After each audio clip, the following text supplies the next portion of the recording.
आप देख रहे हैं जय भारत टीवी। कि राज्य के मूल अवधारणा खत्म हो गई और उत्तराखंड के ऊपर जो है बाहर की विचारधारा हावी हो गई। उत्तराखंड पूरा लूट लिया गया। जिस तरीके से बिहार में पलटू राम लालू क्या तो है नीतीश कुमार का चरित्र है, कमोवेश उत्तराखंड के नेताओं का भी वही चरित्र बन गया है। कल तक जो कांग्रेस को गाली दे रहे थे आज वो कांग्रेस में चले गए, कल तक जो भाजपा को गाली दे रहे थे वो अब भाजपा में चले गए। अगर ये लगातार ट्रेंड बनता रहा तो एक दिन उत्तराखंड का मूल निवासी अपने राज्य में न सिर्फ अल्पसंख्यक होगा, यहाँ से खदेड़ कर भगा दिया जाएगा और उसका अस्तित्व खतरे में आ जाएगा। ऐसा मुझे दिख रहा है राजनीतिक रूप से। हम संघर्ष अकेले करेंगे, इसलिए हम उस गठबंधन के साथ नहीं थे और आज अब हमारी वो ईमानदारी आज जनता देख रही है। हम जिस तेजी से यहाँ अल्पसंख्यक हो रहे हैं उसका कारण दोनों राष्ट्रीय पार्टियां हैं। का युवा इस बात को समझ चुका है कि हमको रोजगार के लिए बेरोजगार संघ बनाना पड़ रहा है और बाहर के लक्ष्य लोगों को हाकम सिंह बिजनौर में नौकरी दे रहा है। जिन्होंने उत्तराखंड को लूटा है उनकी राजनीतिक हैसियत को बर्बाद ना कर दिया तो काहे के राज्य आंदोलन, काहे के उत्तराखंडी। जब भी चुनाव का वक्त आता है देश में, राज्यों में, तो एक नया जो ट्रेंड अब दिख रहा है राजनीतिक दलों में, एक पार्टी को छोड़कर दूसरी पार्टी के साथ चले जाना।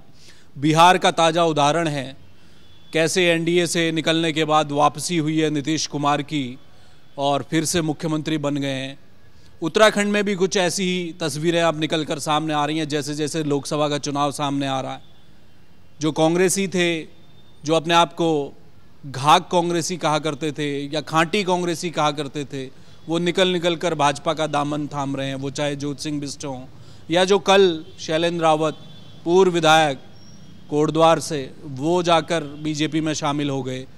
इन सब के बीच अब सवाल ये है कि उत्तराखंड का एकमात्र क्षेत्रीय दल उत्तराखंड क्रांति दल, जो कि अपने मूलभूत मुद्दों को लेकर आज भी लड़ाई लड़ रहा है, वो आने वाले समय में अपने भविष्य को लेकर क्या सोच रहा है। क्योंकि जो पार्टी छोड़ेगा वो दूसरे दल में जाकर शामिल हो जाएगा और वहाँ से वो अपना राजनीतिक लाभ तो पूरा कर ही लेगा। जनता क्या करेगी। हमारे साथ शांति प्रसाद भट्ट हैं, यूकेडी के वरिष्ठ नेता हैं।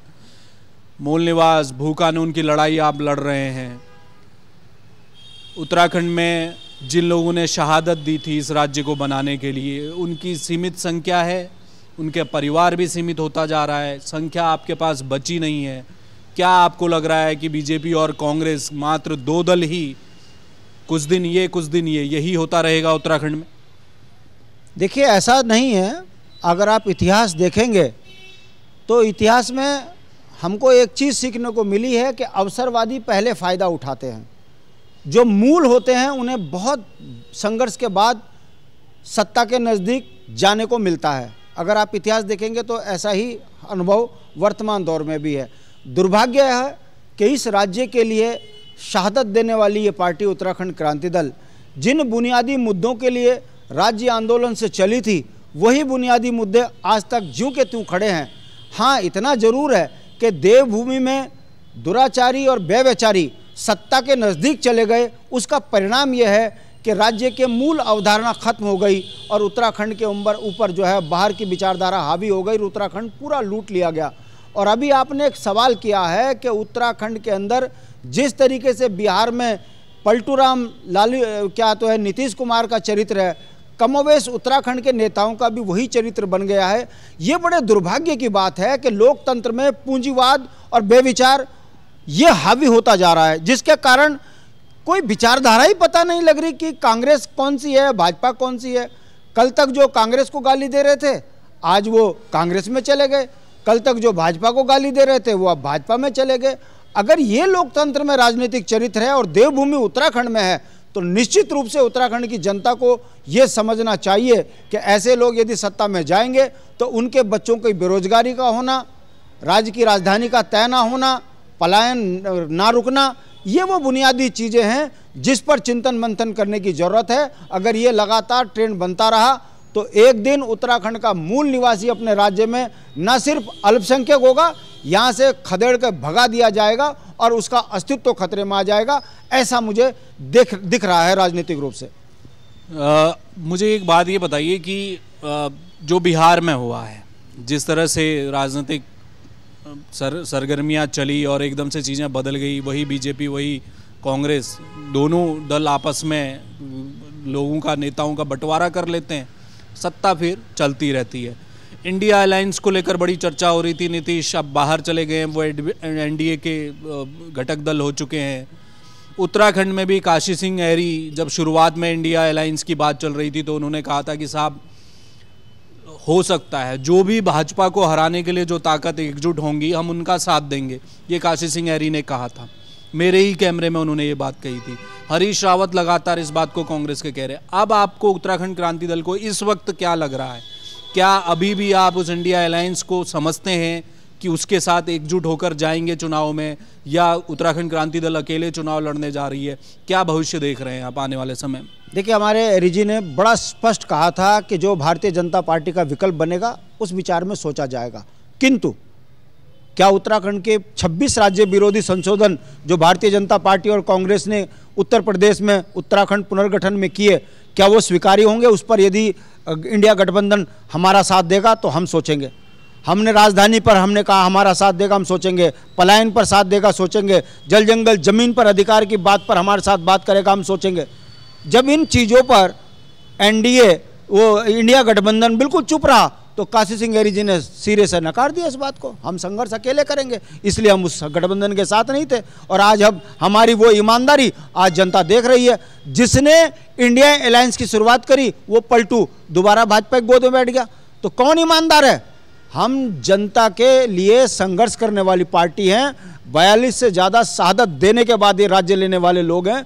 हम इन चीज़ों से बिल्कुल भी घबराते नहीं हैं कि सत्ता मिल रही है या नहीं मिल रही है। बुनियादी चीज़ों पर हम आज भी संघर्ष कर रहे हैं। और कल की घटना आप देख लीजिए, एक तरफ उत्तराखंड का मूल निवासी जल जंगल जमीन पर, भू कानून पर, मूल निवास पर हल्द्वानी के अंदर संघर्ष कर रहा था, और एक तरफ बिना विचार का व्यक्ति जो है भारतीय जनता पार्टी के गोद में जाकर बैठ रहा था। क्या समझें? देवभूमि के अंदर दो राजनीतिक चरित्र हो गए। एक वो जो अपने मूल के लिए संघर्ष कर रहा है, और एक वो जो अपने घर को भरने के लिए राजनीतिक विचारधारा से हटकर केवल और केवल सत्ता कैसे मिले इसके लिए पार्टियां बदल रहा है, विचार बदल रहा है।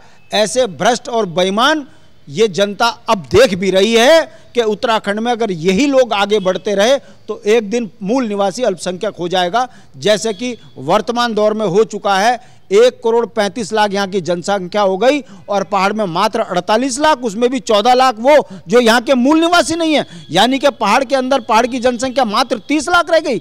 हम जिस तेजी से यहाँ अल्पसंख्यक हो रहे हैं उसका कारण दोनों राष्ट्रीय पार्टियां हैं। हम जनता के बीच में फिर ये बात कहेंगे, ये दल बदलू, बेविचारी, दुराचारी यदि राष्ट्रीय पार्टियों में जीत के लिए जा रहे हैं तो इनसे किनारा कीजिए।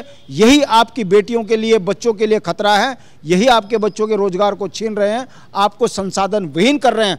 मेरा विश्वास है कि जनता एक दिन आएगी सड़कों पे। गरीब का बच्चा वीरचंद्र सिंह गढ़वाली बनता है, सिरदेव सुमन बनता है, हंसा दनाई बेलमती चौहान जैसी वीरांगनाएं बनती हैं, और बेईमान का बच्चा नेता, ये स्वीकार नहीं होगा। जनता समझ रही है, यहाँ का युवा इस बात को समझ चुका है कि हमको रोजगार के लिए बेरोजगार संघ बनाना पड़ रहा है, और बाहर के लक्ष्य लोगों को हाकम सिंह बिजनौर में नौकरी दे रहा है, और उसको उत्तराखंड की सत्ता का केंद्र मुख्यमंत्री कार्यालय पोषित कर रहा है। ये स्वीकार्य नहीं है। जनता इस बात को समझ भी रही है, और हम इससे घबराने वाले नहीं हैं। कल की हुंकार ने यह तय कर दिया कि इन दल बदलुओं को, इन पलटुओं को उत्तराखंड की जनता जमीन जरूर चटाएगी, यह मेरा विश्वास है। मैं संघर्ष से निकला हुआ हूं, मेरी पार्टी की तासीर में संघर्ष है, जाना आना लगा रहता है, मगर मेरा मानना है कि उत्तराखंड के मूल अवधारणा पर हम काम कर रहे हैं, और जनता हमको पूर्ण सहमति के साथ एक दिन समर्थन देगी। और मैं फिर बार बार वही कहता हूं, इंच मात्र जमीन हमारी गुरुकुल नारसन से बद्रीनाथ तक कोई छीन नहीं सकता। जिन्होंने उत्तराखंड को लूटा है उनकी राजनीतिक हैसियत को बर्बाद ना कर दिया तो काहे के राज्य आंदोलन, काहे के उत्तराखंडी।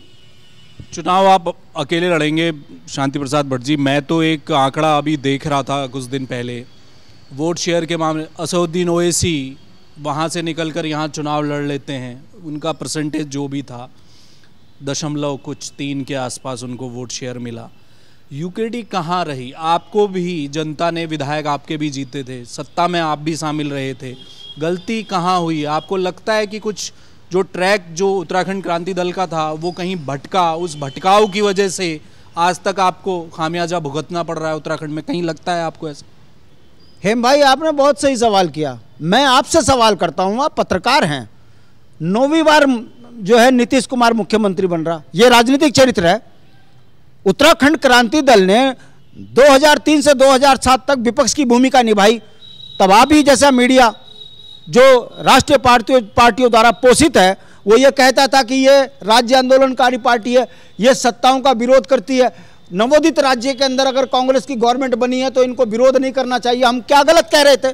जल जंगल जमीन हमारा छीन लिया गया, राजधानी का पता नहीं है, उत्तराखंड में रोजगार बिक रहा है, नवोदित राज्य के अंदर अगर हम उस पर सदन में सवाल कर रहे थे तब हमको बदनाम किया गया ये कहकर कि ये केवल आंदोलनकारी पार्टी है, ये केवल विरोध करना जानती है, कांग्रेस का सहयोग करें।